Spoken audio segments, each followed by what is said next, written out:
നമസ്കാരം, എല്ലാവർക്കും സുഖമല്ലേ? നമ്മള് +1 ഫോക്കസ് ഏരിയ ബേസ്ഡ് ക്ലാസ്സുകളാണ് കുറച്ച് നാളുകളായിട്ട് ഡിസ്കസ് ചെയ്തുകൊണ്ടിരുന്നത്. അപ്പൊ +1ന്റെ ഫോക്കസ് ഏരിയ ഏകദേശം complete ആവാറാവുന്നു.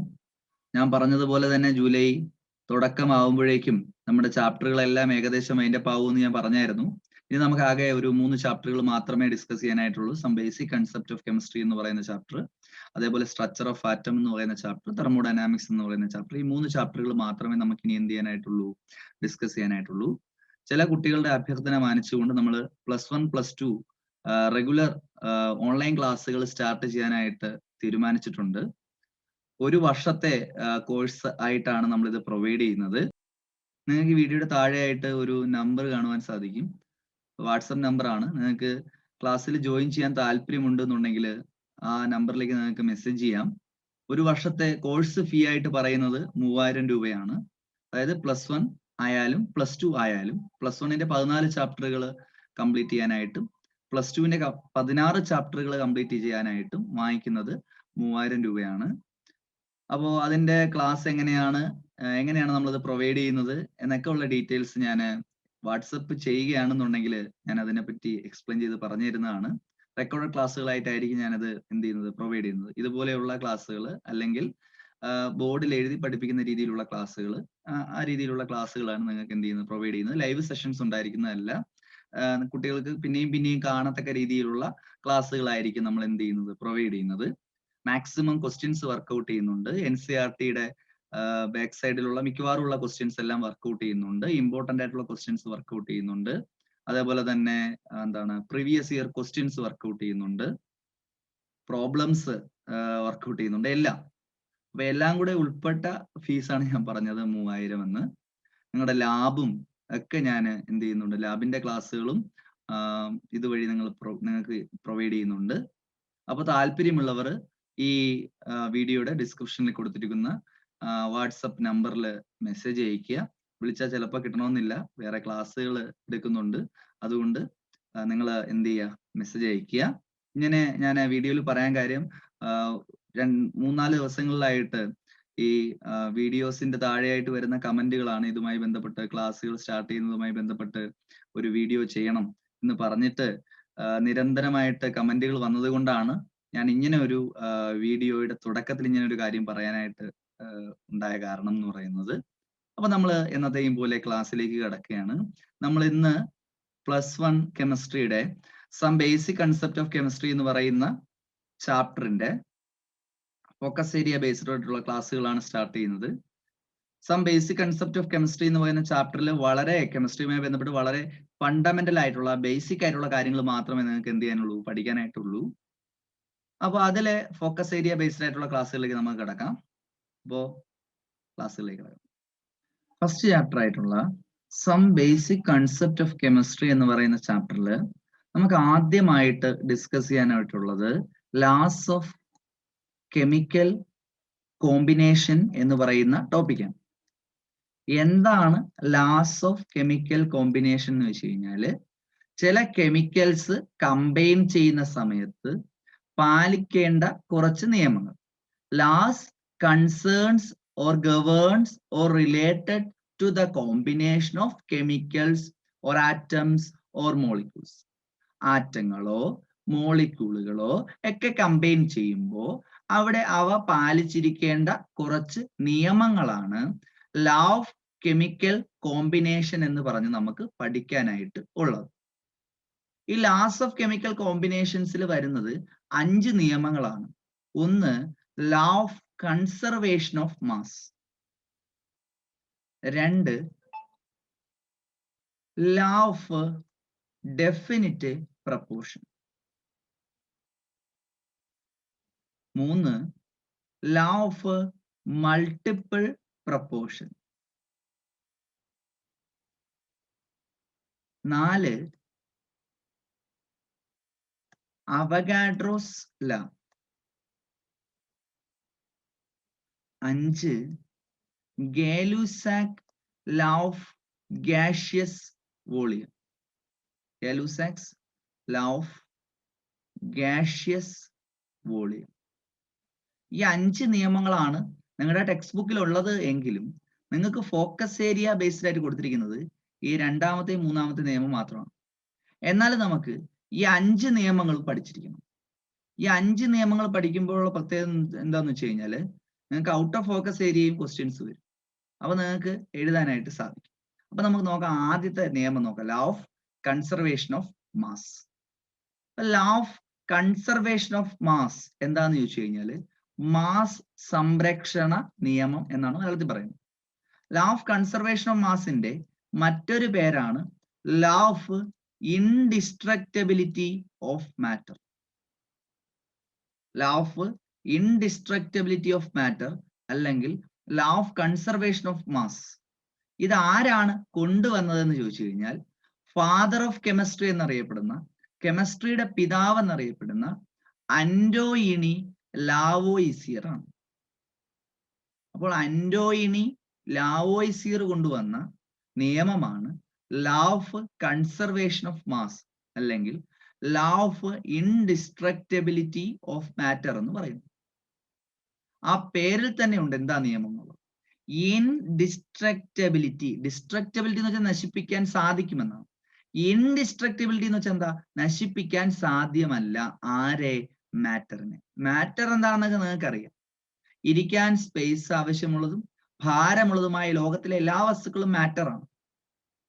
Solid, liquid, gas, plasma, boss Einstein condensate, fermionic condensate, super fluid, ഇതെല്ലാം മാറ്ററിന്റെ പല പല രൂപങ്ങളാണ്. അപ്പോൾ ഈ നിയമം പറയുന്നത് എന്താണ്? Law of indestructibility of matter എന്ന് വെച്ചാൽ എന്താ? മാറ്ററിനെ ഒരു കാരണവശാലും നിങ്ങൾക്ക് നശിപ്പിക്കുവാൻ സാധ്യമല്ല. Matter can neither be created nor B destroyed in A chemical reaction. ഒരു മാറ്ററിനെ ഉണ്ടാക്കുവാനോ അല്ലെങ്കിൽ നശിപ്പിക്കുവാനോ നിങ്ങൾക്ക് സാധ്യമല്ല. കാർബണിനെ പൂർണ്ണമായി അങ്ങ് ഇല്ലാതാക്കണം നിങ്ങൾ വിചാരിക്കണം, പറ്റുമോ? ഇല്ല. ഓക്സിജനെ പൂർണ്ണമായിട്ട് അങ്ങ് നശിപ്പിച്ചു കളയണം, പറ്റൂടെ?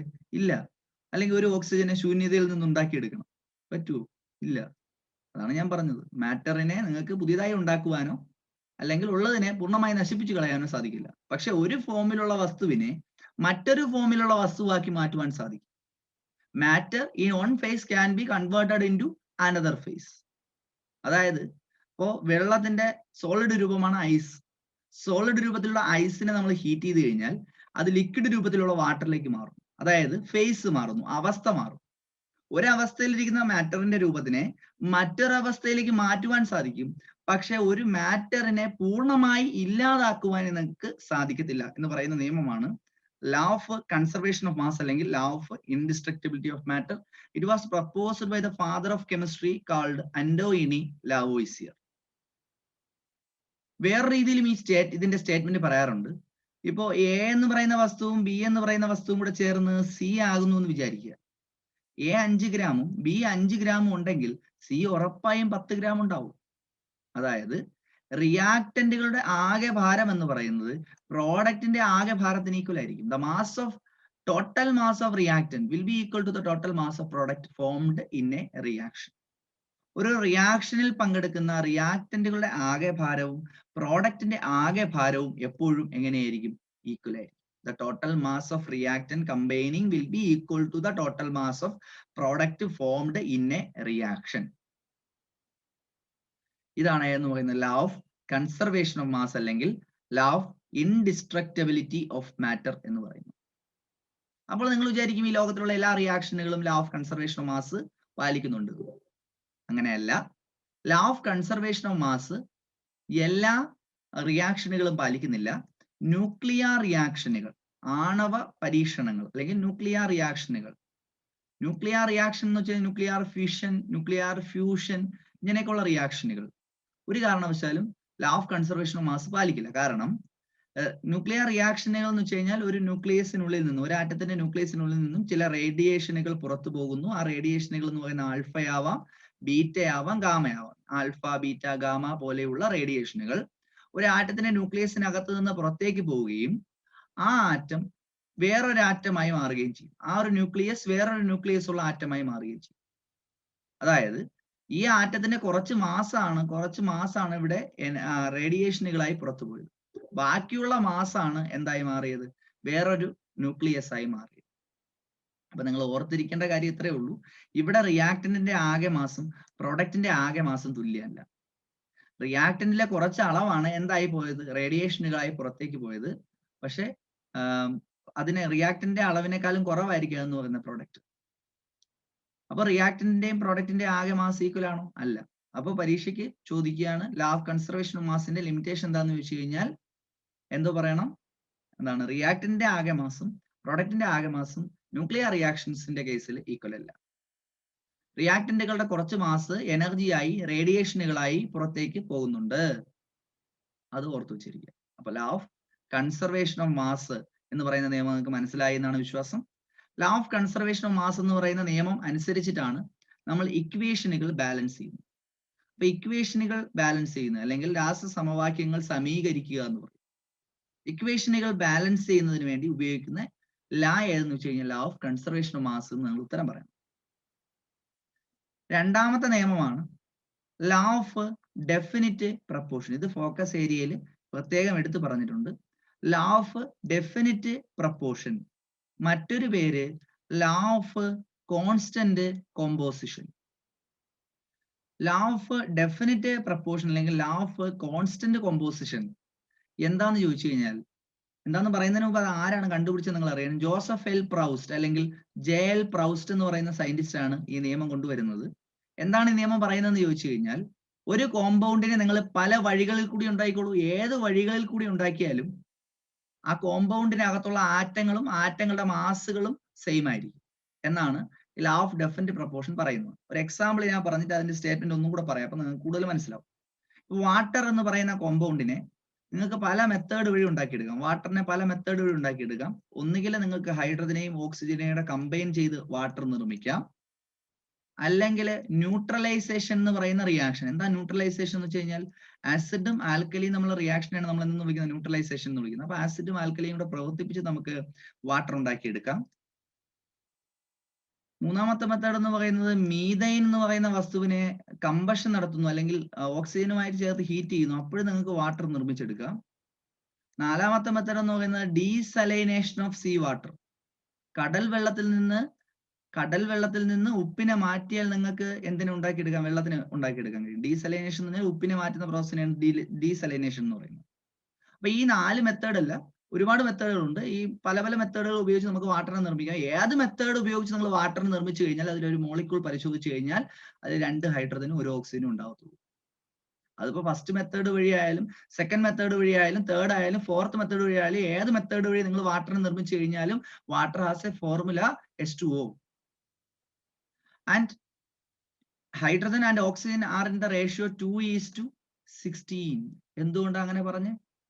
ഹൈഡ്രജന്റെ ഓക്സിജന്റെ മാസുകളുടെ റേഷ്യോ 2:16 ആയിരിക്കും. കാരണം ഒരു ഹൈഡ്രജന്റെ മാസ് 1 ആണ്, 2 ഹൈഡ്രജന്റെ ആറ്റോം മാസ് 2 ആണ്. അപ്പൊ 2 യൂണിറ്റ് ഹൈഡ്രജനും 16 യൂണിറ്റ് ഓക്സിജനും കൂടെ കമ്പൈൻ ചെയ്താൽ മാത്രമേ H2O ഉണ്ടാവൂ. അല്ലെങ്കിൽ നമുക്ക് പറയാം വാട്ടറിലെ ഹൈഡ്രജനും ഓക്സിജന്റെയും മാസുകളുടെ റേഷ്യോ 2:16 ആണ്, അല്ലെങ്കിൽ 1:8 ആണ് നമുക്ക് പറയാനായിട്ട് സാധിക്കും. അപ്പൊ വാട്ടറില് ആറ്റങ്ങൾ തമ്മിൽ ഒരു പ്രത്യേക മാസുകളുടെ റേഷ്യോയിലാണ് എന്ത് ചെയ്തിരിക്കുന്നത്, കമ്പൈൻ ചെയ്തിരിക്കുന്നത്. അപ്പൊ water can be formed by different methods. Water എന്നതിനെ നിങ്ങൾക്ക് പല വഴികളിൽ കൂടി ഉണ്ടാക്കിയെടുക്കാൻ സാധിക്കും. പക്ഷെ ഏത് വഴികളിൽ കൂടി നിങ്ങൾ ഉണ്ടാക്കിയാലും അതിനുള്ളിലെല്ലാം ഉള്ളത് ഹൈഡ്രജനും ഓക്സിജനും ആയിരിക്കും. അതേപോലെ ആ ഹൈഡ്രജനും ഓക്സിജനും തമ്മിലുള്ള മാസുകളുടെ റേഷ്യോ 1:8 എന്ന് പറയുന്ന ഒരു ഫിക്സഡ് റേഷ്യോയിലായിരിക്കും. അപ്പൊ നമുക്ക് പറയാം same compound always contain same elements which are combined in a fixed ratio by mass. ഒരേ കോമ്പൗണ്ട് ആണെങ്കിൽ ഏത് മെത്തേഡിൽ കൂടി ഉണ്ടാക്കിയെടുത്താലും അതിലുള്ള ഫോർമുല സെയിം ആയിരിക്കും, അതിലുള്ള ആറ്റങ്ങളുടെ എണ്ണം സെയിം ആയിരിക്കും, ആറ്റങ്ങൾ കമ്പൈൻ ചെയ്തിരിക്കുന്ന മാസുകളുടെ റേഷ്യോയും സെയിം ആയിരിക്കും. Same compound always contain same elements which are combined in a fixed ratio by mass. ഒരേ മോളിക്യൂൾ ആണ്, ഒരേ സബ്സ്റ്റൻസ് ആണ് നിങ്ങൾ പല മെത്തേഡ് വഴി ഉണ്ടാക്കുന്നതെങ്കിൽ അതിലുള്ള ആറ്റങ്ങളെല്ലാം സെയിം ആയിരിക്കും. ആ ആറ്റങ്ങൾ പരസ്പരം ചേർന്നിരിക്കുന്ന റേഷ്യോ അല്ലെങ്കിൽ അനുപാതവും എങ്ങനെയായിരിക്കും, സെയിം ആയിരിക്കും എന്ന് പറയുന്ന നിയമമാണ് ലോ ഓഫ് ഡെഫിനിറ്റ് പ്രപ്പോർഷൻ. പക്ഷേ ഈ നിയമത്തിനും ഒരു ലിമിറ്റേഷൻ ഉണ്ട്. അതായത് ഇപ്പൊ കാർബൺ തന്നെ 3 രൂപത്തിൽ പ്രകൃതിയിലുണ്ട്. Carbon 6-12, carbon 6-13, carbon 6-14. ഇത് 3 കാർബണിന്റെ രൂപങ്ങളാണ്. ഇതിനെല്ലാം ഐസോടോപ്പുകൾ എന്നാണ് വിളിക്കുന്നത്. അപ്പൊ ഈ കാർബൺ ആണ് ഓക്സിജനുമായി ചേരുന്നതെങ്കിൽ CO2 ഉണ്ടാവാം. ഈ കാർബൺ ഓക്സിജനുമായി ചേർന്നാലും CO2 ഉണ്ടാവാം. ഈ കാർബൺ ഓക്സിജനുമായി ചേർന്നാലും CO2 ഉണ്ടാവാം. ഇവിടെ എല്ലാം കാർബൺ ഡൈ ഓക്സൈഡ് ആണ് ഉണ്ടാവും. സെയിം കോമ്പൗണ്ട് ആണ് ഉണ്ടാവും. ഇവിടെ നോക്കാം നമുക്ക് 2 ഓക്സിജൻ അല്ലേ, 2 ഓക്സിജന്റെ മാസ്, ഒരു ഓക്സിജന്റെ മാസ് 16, 2 ഓക്സിജന്റെ മാസ് 32. So മാസുകളുടെ ratio 12:32. ഇവിടെ 2 ഓക്സിജൻ ആറ്റവും മാസ് 32 ആണ്. കാരണം ഒരു ഓക്സിജൻ ആറ്റവും മാസ് 16 ആണെങ്കിൽ 2 ഓക്സിജൻ ആറ്റവും മാസ് 32. അപ്പൊ ഇവിടുത്തെ മാസുകളുടെ റേഷ്യോ 13:32. ഇവിടെ 2 ഓക്സിജന്റെ മാസ് 32 ആണ്. അപ്പോൾ ഇവിടെ കാർബണും ഓക്സിജനും നമ്മുടെ മാസുകളുടെ റേഷ്യോ 14:32 ആണ്. നിങ്ങൾ നോക്കിയേ, ഇവിടെ 3 സ്ഥലത്തും CO2 ആണ് ഉണ്ടാകുന്നത്. 3 സ്ഥലത്തെയും കാർബണും ഓക്സിജനും തമ്മിലുള്ള മാസുകളുടെ റേഷ്യോ 12:32, 13:32, 14:32 എന്നാണ്. സെയിം കോമ്പൗണ്ട് അല്ലേ എല്ലായിടത്തും ഉണ്ടാവുന്നത്? സെയിം കോമ്പൗണ്ട് അല്ലേ എല്ലായിടത്തും ഉണ്ടാവുന്നത്? പക്ഷേ സെയിം കോമ്പൗണ്ട് ആണെങ്കിൽ എന്താ ഡെഫിനിറ്റ് പ്രപ്പോർഷൻ പറയുന്നത്? സെയിം കോമ്പൗണ്ട് ആണ് ഉണ്ടാവുന്നതെങ്കിൽ അവയിലെ ആറ്റങ്ങളുടെ മാസുകളുടെ റേഷ്യോ സെയിം ആയിരിക്കും. പക്ഷെ ഇവിടെയുള്ള ആറ്റങ്ങളുടെ മാസുകളുടെ റേഷ്യോ അല്ല അടുത്തതിലുള്ളത്, അതല്ല അടുത്തതിലുള്ളത്. അപ്പൊ ആറ്റങ്ങളുടെ മാസുകളുടെ റേഷ്യോ എങ്ങനെയല്ല? സെയിം അല്ല. ഞാൻ പറഞ്ഞ കൺസെപ്റ്റ് കിട്ടിയല്ലോ. കാർബൺ എന്ന് പറയുന്ന എലമെന്റ് പല ഐസോട്ടോപ്പുകളായി എക്സിസ്റ്റ് ചെയ്യുന്നത് കൊണ്ടാണ് ഇങ്ങനെ ഉണ്ടാവുന്നത്. ഒരു എലമെന്റ് പല ഐസോട്ടോപ്പുകളായി പ്രകൃതിയിൽ എക്സിസ്റ്റ് ചെയ്യുന്നുണ്ട് എങ്കിൽ, ഒരു എലമെന്റ് പല ഐസോട്ടോപ്പുകളുടെ രൂപത്തിൽ പ്രകൃതിയിൽ എക്സിസ്റ്റ് ചെയ്യുന്നുണ്ട് എങ്കിൽ നമുക്ക് ഏത് പറയാൻ പറ്റില്ല? Law of definite proportion correct ആണെന്ന് പറയാൻ പറ്റില്ല. കാരണം ഇവിടെ എല്ലാം ഉള്ളത് കാർബൺ ഡൈ ഓക്സൈഡ് ആണ്, പക്ഷെ ആറ്റങ്ങളുടെ മാസുകളുടെ റേഷ്യോ സെയിം അല്ല. So isotopes will not follow the law of definite proportion. ആ ഒരു പോയിന്റ് ഓർത്തു വെച്ചിരിക്കുക. Isotopes will not follow the law of definite proportion. ഇനി അടുത്ത ലായാണ് law of multiple proportion. Law of multiple proportion കൊണ്ടുവന്നത് ജോൺ ഡാൾട്ടൺ ആണ്. Law of multiple proportion was proposed by John Dalton. എന്താണ് ഈ law പറയുന്നത്? ഞാൻ അതിന്റെ സ്റ്റേറ്റ്മെന്റ് ആദ്യം ഒന്ന് എഴുതാം. When two different elements combined to form more than one compound,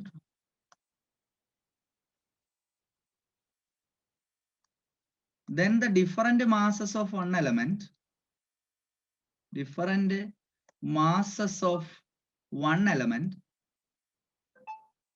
combined with the fixed mass of other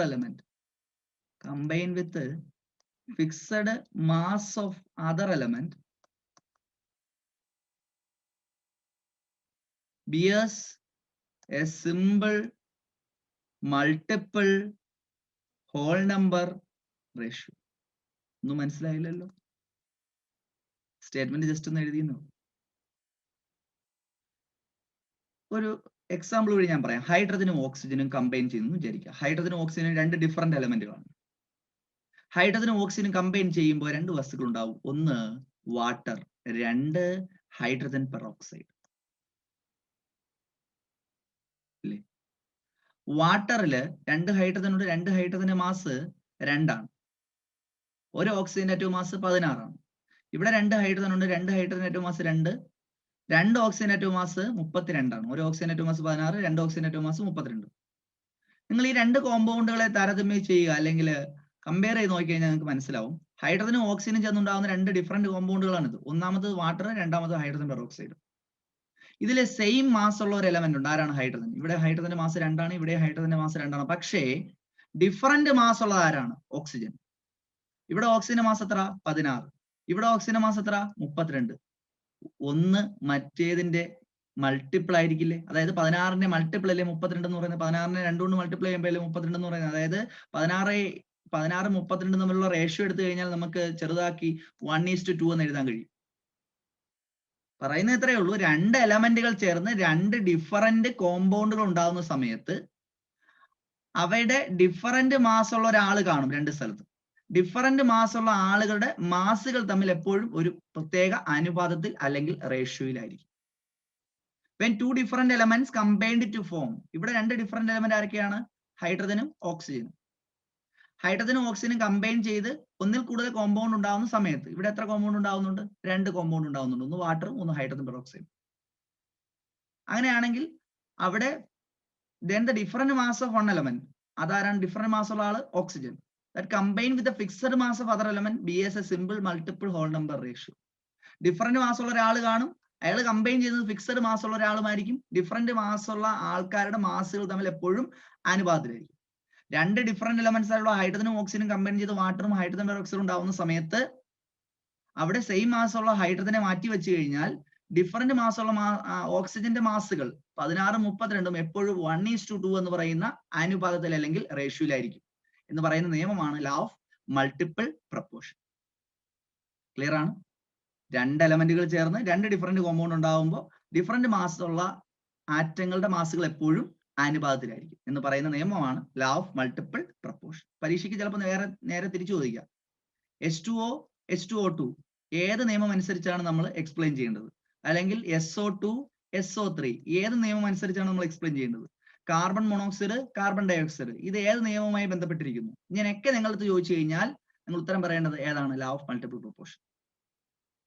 നിങ്ങൾ ഇതെല്ലാം ഈ എക്സാമ്പിളുകളെല്ലാം നിങ്ങൾ ഇതേപോലെ എഴുതി നോക്കിക്കഴിഞ്ഞാൽ നിങ്ങൾക്ക് അവിടെ എല്ലാം ഏത് പാലിക്കുന്നതായി കാണാം? ലോ ഓഫ് മൾട്ടിപ്പിൾ പ്രപ്പോർഷൻ പാലിക്കുന്നതായിട്ട് കാണാം. ക്ലിയർ ആണ്? അപ്പൊ ഇങ്ങനെയാണ് പരീക്ഷയ്ക്ക് ചോദിക്കുന്നത്. NO NO2 are the compounds which are accordance with which law എന്നായിരിക്കും ചോദിക്കുന്നത്. ഏത് നിയമവുമായി ഈ രണ്ട് കോമ്പൗണ്ടുകൾ ബന്ധപ്പെട്ടിരിക്കുന്നു എന്നാണ് ചോദിക്കുന്നത്. അപ്പൊ അത് ഓർത്ത് വെച്ചിരിക്കുക, ലോ ഓഫ് മൾട്ടിപ്പിൾ പ്രപ്പോർഷൻ. അടുത്ത നിയമം അവഗാഡ്രോസ് ലോ. അവഗാഡ്രോസ് ലോ പറയുന്നത് എങ്ങനെയാണ്? സെയിം amount of gases അല്ലെങ്കിൽ equal volume of all gases at same temperature and pressure contain equal number of molecules. നിങ്ങൾ ഈക്വൽ വോളിയം ഗ്യാസുകളെ 3 കണ്ടെയ്നറുകളിൽ എടുത്തു വെക്കുക. ഫോർ എക്സാമ്പിൾ 3 കണ്ടെയ്നറുകൾ ഞാൻ എടുത്ത് ആദ്യത്തെ കണ്ടെയ്നറിൽ 22.4 ലിറ്റർ കാർബൺ ഡൈ ഓക്സൈഡും രണ്ടാമത്തെ കണ്ടെയ്നറിൽ 22.4 ലിറ്റർ നൈട്രജനും മൂന്നാമത്തെ കണ്ടെയ്നറിൽ 22.4 ലിറ്റർ ഓക്സിജനും എടുത്തു വെക്കുന്നു എന്ന് വിചാരിക്കുക. മൂന്നും എടുത്തു വെച്ചിരിക്കുന്നത് ഒരേ ATM പ്രഷറിലാണ് എന്ന് വിചാരിക്കുക. മൂന്നും എടുത്തു വെച്ചിരിക്കുന്നത് 273 കെൽവിൻ ടെമ്പറേച്ചറിലാണ് എന്ന് വിചാരിക്കുക. അങ്ങനെയാണെങ്കിൽ ഇതിനുള്ളിലുള്ള മോളിക്യൂളുകളുടെ എണ്ണവും സെയിം ആയിരിക്കും. ഇതിനുള്ളിലുള്ള മോളിക്യൂളുകളുടെ എണ്ണം 6.022 × 10⁻23 ആണെങ്കിൽ ഇതിനുള്ളിലുള്ള മോളിക്യൂളുകളുടെ എണ്ണവും എത്ര തന്നെയാണ്? 6.022 × 10⁻23 തന്നെയാണ്. ഇതിനുള്ളിലുള്ള മോളിക്യൂളുകളുടെ എണ്ണവും 6.022 × 10⁻23 തന്നെയാണ്. പറഞ്ഞ മനസ്സിലായോ? പല പല ഗ്യാസുകൾ ഒരേ വോളിയത്തിലും ഒരേ പ്രഷറിലും ഒരേ ടെമ്പറേച്ചറിലും എടുത്തു വെച്ച് കഴിഞ്ഞാൽ അതിനകത്തുള്ള മോളിക്യൂളുകളുടെ അല്ലെങ്കിൽ തന്മാത്രകളുടെ എണ്ണവും എപ്പോഴും സെയിം ആയിരിക്കും എന്ന് പറയുന്ന നിയമമാണ് അവഗാഡ്രോസ് ലോ. അത് കണ്ടുപിടിച്ചത് അമീഡിയോ അവഗാഡ്രോ. അപ്പോൾ എന്താണ് അവഗാഡ്രോസ് ലോ എന്ന് മനസ്സിലായല്ലോ? Equal volume of all gases under same temperature and same pressure contain equal number of molecules. ഒരേ ടെമ്പറേച്ചറിലും ഒരേ പ്രഷറിലും ഇരിക്കുന്ന പല പല ഗ്യാസുകളെ എടുത്ത് നിങ്ങൾ പരിശോധിച്ചാൽ അതിനുള്ളിലുള്ള മോളിക്യൂളുകളുടെ എണ്ണവും എങ്ങനെയായിരിക്കും? സെയിം ആയിരിക്കും എന്ന് പറയുന്ന നിയമമാണ് ഏത് ലോ എന്ന് പറയുന്നത്? അവഗാഡ്രോസ് ലോ എന്ന് പറയുന്നത്. ഇത് കണ്ടുപിടിച്ചത് ആരാണ്? അമീഡിയോ അവഗാഡ്രോ എന്ന് പറയുന്ന സയന്റിസ്റ്റ് ആണ്. അവസാനത്തെ നിയമം Gay Lussac's law of gaseous volume. Gay Lussac's law of gaseous volume. ഏതെങ്കിലും ഈ നിയമം എന്താന്ന് പറയാൻ വേണ്ടിയിട്ട് ഈ നിയമം കണ്ടുപിടിച്ച ആരാണ്? ഗേ-ലൂസാക്ക് ആണ്. ഈ നിയമം എന്താന്ന് പറയാൻ വേണ്ടിയിട്ട് ഒരു എക്സാമ്പിൾ എടുക്കാം. ഇപ്പോ N2 3 H2 കൂടെ ചേർന്ന് 2 NH3 ആവുന്ന റിയാക്ഷൻ പരിഗണിക്കുക. N2 എന്ന് പറയുന്ന ഗ്യാസ് ആണ്, H2 എന്ന് പറയുന്ന ഗ്യാസ് ആണ്, NH3 എന്ന് പറയുന്നത് എന്താണ്? ഗ്യാസ് ആണ്. അപ്പൊ N2 എന്ന് പറയുന്ന ഗ്യാസും H2 എന്ന് പറയുന്ന ഗ്യാസും കൂടെ ചേർന്ന് അമോണിയ എന്ന് പറയുന്ന ഗ്യാസ് ഉണ്ടാവുന്ന റിയാക്ഷൻ പരിഗണിക്കുക. ഇവിടെ നിങ്ങൾ ഈ റിയാക്ഷൻ നോക്കിക്കഴിഞ്ഞാൽ ഈ റിയാക്ഷൻ നടക്കുമ്പോൾ ടെമ്പറേച്ചറോ പ്രഷറോ ഒന്നും മാറുന്നില്ല എന്ന് വിചാരിക്കുക. അങ്ങനെയാണെങ്കിൽ ഒരേ ടെമ്പറേച്ചർ ആണ്, ഒരേ പ്രഷറാണ്. ഈ റിയാക്ഷൻ തുടങ്ങുന്നത് മുതൽ അവസാനിക്കുന്നവരെ ടെമ്പറേച്ചറോ പ്രഷറോ മാറുന്നില്ല എന്ന് വിചാരിക്കുക.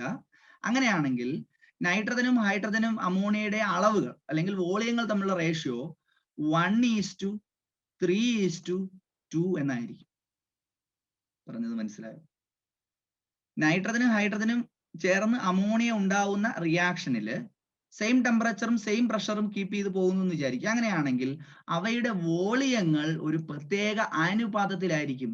അതായത് നൈട്രജൻ എത്ര എടുക്കുന്നോ അതിന്റെ 3 ഇരട്ടി ഹൈഡ്രജൻ അവിടെ റിയാക്ട് ചെയ്യാൻ ആവശ്യമാണ്. നൈട്രജൻ എത്ര എടുക്കുന്നോ അതിന്റെ 2 ഇരട്ടി അമോണിയ അവിടെ ഉണ്ടായിരിക്കും ഷുവർ ആയിട്ട്. ഫോർ എക്സാമ്പിൾ നൈട്രജൻ ഒരു 50 ml ആണ് എടുക്കുന്നതെങ്കിൽ അതിന്റെ 3 ഇരട്ടി ആയിട്ടുള്ള 150 ml ഹൈഡ്രജൻ നിങ്ങൾക്ക് അവിടെ വേണ്ടി വരും റിയാക്ട് ചെയ്യാനായിട്ട്. 1 എടുത്താൽ 3 വേണം, 50 എടുത്താൽ എത്ര വേണ്ടി വരും? 150 വേണ്ടി വരും. ഒരു നൈട്രജൻ എടുത്താൽ 2 അമോണിയ ഉണ്ടാവും. അങ്ങനെയാണെങ്കിൽ 50 ml നൈട്രജൻ എടുത്താലോ 100 ml അമോണിയ അവിടെ ഉണ്ടായിരിക്കും. പറയുന്നത് മനസ്സിലാവുന്നുണ്ടോ? അപ്പൊ നൈട്രജനും ഹൈഡ്രജനും ചേർന്ന് അമോണിയ ഉണ്ടാവുന്ന റിയാക്ഷൻ നിങ്ങൾ പരിശോധിക്കുന്ന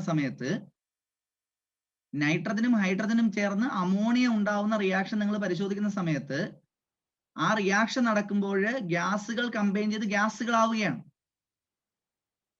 അങ്ങനെയാണെങ്കിൽ സെയിം ടെമ്പറേച്ചറും സെയിം പ്രഷറിലുമാണ് റിയാക്ഷൻ നടക്കുന്നതെങ്കിൽ അവയുടെ വോളിയങ്ങൾ അല്ലെങ്കിൽ വ്യാപ്തങ്ങൾ എപ്പോഴും ആനുപാതികമായിരിക്കും എന്ന് പറയുന്ന നിയമമാണ് ഗേ-ലൂസാക്സ് ലോ ഓഫ് ഗ്യാസിയസ് വോളിയം. അത് ഈ റിയാക്ഷൻ മാത്രമല്ല, ഏത് ഗ്യാസസ് റിയാക്ട് ചെയ്യുന്ന റിയാക്ഷനിലും ഈ നിയമം നിങ്ങൾക്ക് അപ്ലൈ ചെയ്യാനായിട്ട് സാധിക്കും. When gases combine to form gaseous product, then the volumes of gaseous reactants and product will be in a particular ratio. When gaseous reactants combine to form gaseous product, gas റിയാക്ടന്റുകൾ ചേർന്ന് gas പ്രൊഡക്റ്റുകൾ ഉണ്ടാവുന്ന സമയത്ത് അവയുടെ വോളിയങ്ങൾ അല്ലെങ്കിൽ അളവുകൾ തമ്മിൽ ഒരു പ്രത്യേക ആനുപാതത്തിലായിരിക്കും എന്ന് പറയുന്ന നിയമമാണ് ഏത് ലാ എന്ന് പറയുന്നത്? ഗേ-ലൂസാക്സ് ലോ ഓഫ് ഗ്യാസിയസ് വോളിയം എന്ന് പറയുന്നത്. ഇത് കണ്ടുപിടിച്ചത് ആരാണ്? ഗേ-ലൂസാക്ക് ആണ്. അപ്പൊ ഗേ-ലൂസാക്സ് ലോ ഓഫ് ഗ്യാസിയസ് വോളിയം പറയുന്നത് എപ്പോഴാണോ ഗ്യാസ് റിയാക്ടന്റുകൾ ചേർന്ന് ഗ്യാസ് പ്രൊഡക്റ്റ് ആവുന്നത് അപ്പോൾ അവയുടെ ടെമ്പറേച്ചറും പ്രഷറും ഒക്കെ കോൺസ്റ്റന്റ് ആണ്, മാറുന്നില്ല എങ്കിൽ അവയുടെ വോളിയങ്ങൾ അല്ലെങ്കിൽ വ്യാപ്തങ്ങൾ എപ്പോഴും ആനുപാതികമായിരിക്കും. ഇത് ഗ്യാസസിന് മാത്രം അപ്ലൈ ചെയ്യാൻ പറ്റിയ ഒരു നിയമമാണ് എന്ന് പറയുന്നത് ഗേ-ലൂസാക്സ് ലോ ഓഫ് ഗ്യാസിയസ് വോളിയം എന്ന് പറയുന്നത്. When gases are combined or produced in a chemical reaction at constant pressure and temperature, then there exists a simple whole number ratio between the volumes. ഗ്യാസുകൾ ചേർന്ന് ഗ്യാസുകൾ ഉണ്ടാവുന്ന റിയാക്ഷനിൽ നൈട്രജനും ഹൈഡ്രജനും ചേർന്ന് അമോണിയ ഉണ്ടാവുന്നു, നൈട്രജനും ഓക്സിജനും ചേർന്ന് NO ഉണ്ടാവുന്നു. ഇതുപോലത്തെ റിയാക്ഷൻ നൈട്രജനും ഓക്സിജനും ചേർന്ന് NO ഉണ്ടാവുന്നു. അപ്പോഴവിടെ വോളിയങ്ങൾ തമ്മിലുള്ള റേഷ്യോ എത്രയാണ്? ഒരു N2 ഒരു O2 കൂടി ചേർന്ന് 2NO ഉണ്ടാവുമ്പോൾ റേഷ്യോ എത്രയാണ്? 1:2 ആണ്. കൺസെപ്റ്റ് കിട്ടിയല്ലോ. ഗേ-ലൂസാക്സ് ലോ ഓഫ് ഗ്യാസിയസ് വോളിയം എന്താണെന്ന് മനസ്സിലായല്ലോ. ഗേ-ലൂസാക്സ് ലോ ഓഫ് ഗ്യാസിയസ് വോളിയം പറയുന്നത് എപ്പോഴാണോ ഗ്യാസുകൾ കമ്പൈൻ ചെയ്ത് ഗ്യാസുകൾ ഉണ്ടാവുന്നത്, ഗ്യാസിയസ് റിയാക്ടന്റുകൾ കമ്പൈൻ ചെയ്ത് ഗ്യാസിയസ് പ്രൊഡക്റ്റുകൾ ഉണ്ടാവുന്നത്, അപ്പോൾ അവരുടെ വോളിയങ്ങൾ ഒരു പ്രത്യേക ആനുപാതത്തിൽ അല്ലെങ്കിൽ റേഷ്യോയിലായിരിക്കും എന്നാണ് ഏത് ലാ പറയുന്നത്? ഗേ-ലൂസാക്സ് ലോ ഓഫ് ഗ്യാസിയസ് വോളിയം പറയുന്നത്. അപ്പൊ നമ്മൾ ഇന്ന് ഡിസ്കസ് ചെയ്ത 5 നിയമങ്ങൾ എന്ന് പറയുന്നത് ലാസ് ഓഫ് കെമിക്കൽ കോമ്പിനേഷൻസ് ആണ്. അതായത് കെമിക്കൽ കമ്പൈൻ ചെയ്യുമ്പോൾ, ആറ്റങ്ങൾ കമ്പൈൻ ചെയ്യുമ്പോൾ, മോളിക്യൂളുകൾ കമ്പൈൻ ചെയ്യുമ്പോൾ പാലിച്ചിരിക്കേണ്ട കുറേയധികം നിയമങ്ങളാണ് നമ്മൾ ഇന്നത്തെ ക്ലാസ്സിൽ ഡിസ്കസ് ചെയ്തത്. അപ്പൊ നിങ്ങൾക്ക് വേണ്ടിയിട്ടുള്ള ഒരു വാട്സപ്പ് ഗ്രൂപ്പ് സ്റ്റാർട്ട് ചെയ്തിട്ടുണ്ട്. അതിൽ നിങ്ങൾക്ക് ജോയിൻ ചെയ്യാം. കൂടുതൽ ക്ലാസ്സസും കൂടുതൽ ക്വസ്റ്റ്യൻസും ഒക്കെ കിട്ടാൻ വേണ്ടിയിട്ട് വാട്സപ്പ് ഗ്രൂപ്പിൽ നിങ്ങൾക്ക് ജോയിൻ ചെയ്യാം. ടെലഗ്രാം ചാനലുണ്ട്, അതിൽ നിങ്ങൾക്ക് ജോയിൻ ചെയ്യാം. ഓക്കെ, അപ്പോൾ തുടർന്നുള്ള ക്ലാസ്സുകളിൽ